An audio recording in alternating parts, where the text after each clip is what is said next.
Hello, I'm Otis Corbett, and today I want to share a word about toughness as I comment on 2 Corinthians 12, verses 6 through 10.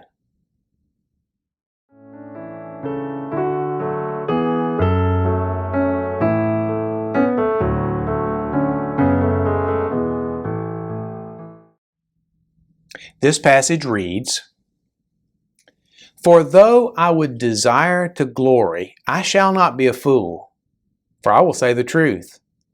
But now I forbear, lest any man should think of me above that which he seeth me to be, or that he heareth of me.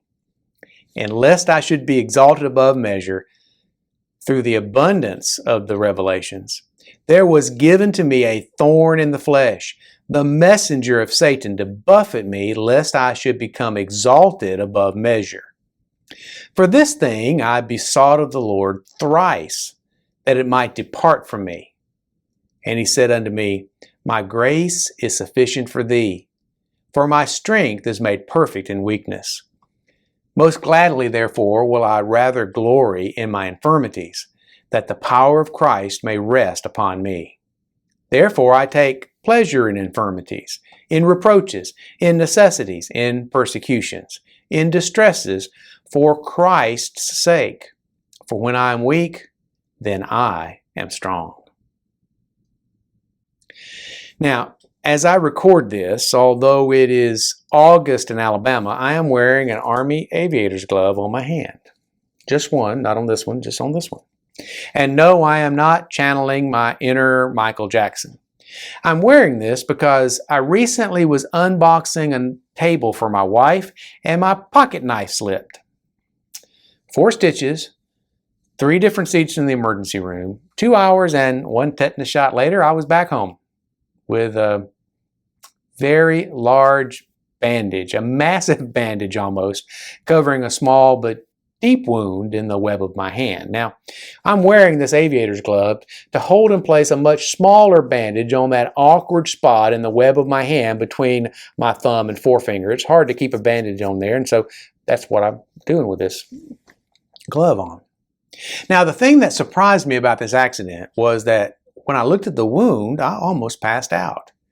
I felt flushed, lightheaded, nauseated, and so I sat down with my head between my knees, literally between my knees, until the feeling passed. All the while I was holding a paper towel against the wound with pressure to stop the bleeding. I guess all those combat first aid classes in the Army did come in handy after all. But after a few minutes, I taped some gauze in place and headed to the local hospital. Mercifully, since it was a Monday evening, the emergency department was not crowded, and I was back home at the scene of the accident sooner than I had expected.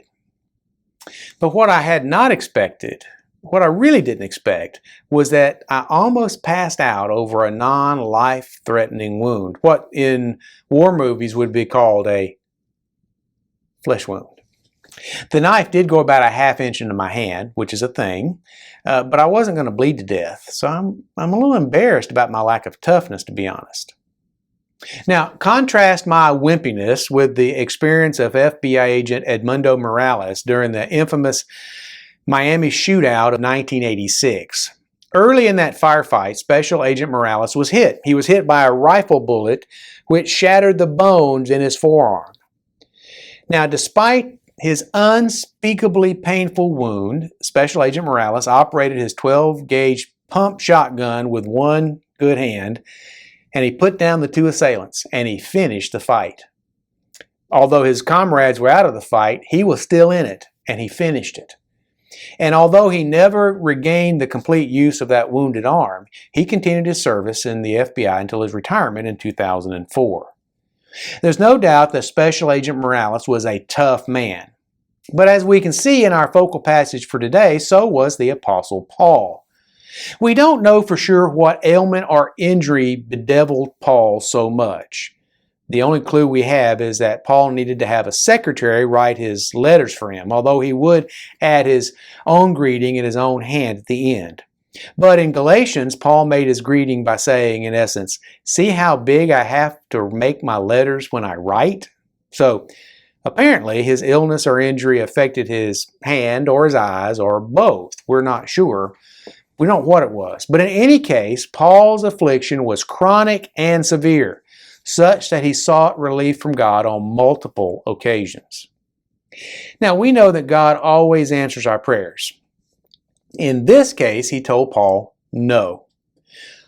But he went on to say, my grace is sufficient for thee, for my strength is made perfect in weakness. So what did Paul do? What could he have done? Well, first, he could have cursed God and hoped for death.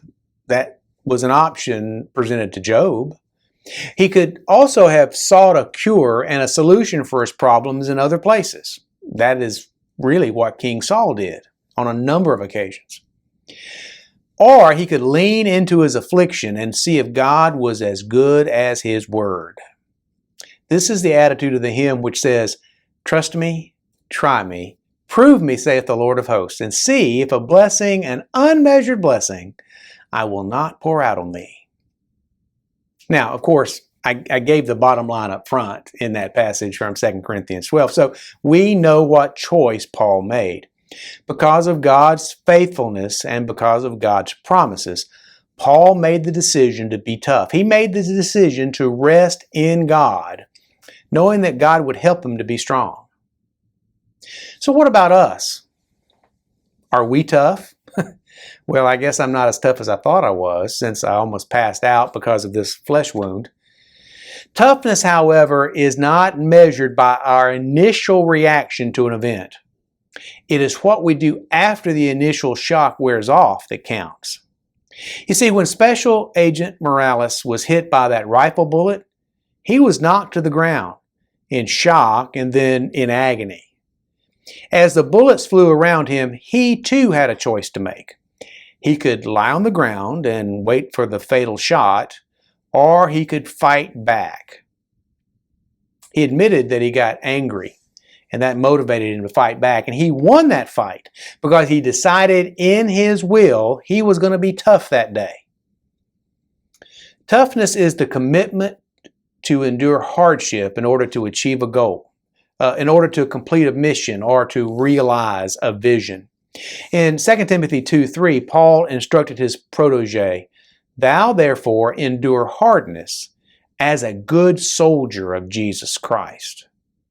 You see, this is the key to toughness for a Christian. We know we can be tough because God has our back. In this case, He not only protects us from behind, but He also puts steel into our spine. So if you come upon hard times in your walk with the Lord, if you feel weak, if you get knocked down, don't worry. And also don't stay down. Like Paul and like Timothy, you can be tough. And you can persevere for the cause of Christ. Just to remember the exhortation of Joshua, who told the children of Israel before they crossed the line of departure at the River Jordan and began their campaign to take over the promised land that God had given them. He told them, be bold and be strong, for the Lord your God is with you. When the Lord is with us, we can be tough. Thanks for watching. I'll be back soon with another word from the Scriptures we can share together. Every blessing. I'm Dr. Otis Corbett. Before I go, let me share my new book with you.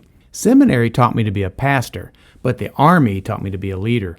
I would like to share how God melded those two skill sets in my new book, Decently and in Order. It's available now on Amazon in paperback and on Kindle. If you want to know more about effectively leading teams and events, check out Decently and in Order on Amazon.com. I believe you will find it eye-opening and helpful. That's Decently and in Order by Otis Corbett. Thanks for taking a look.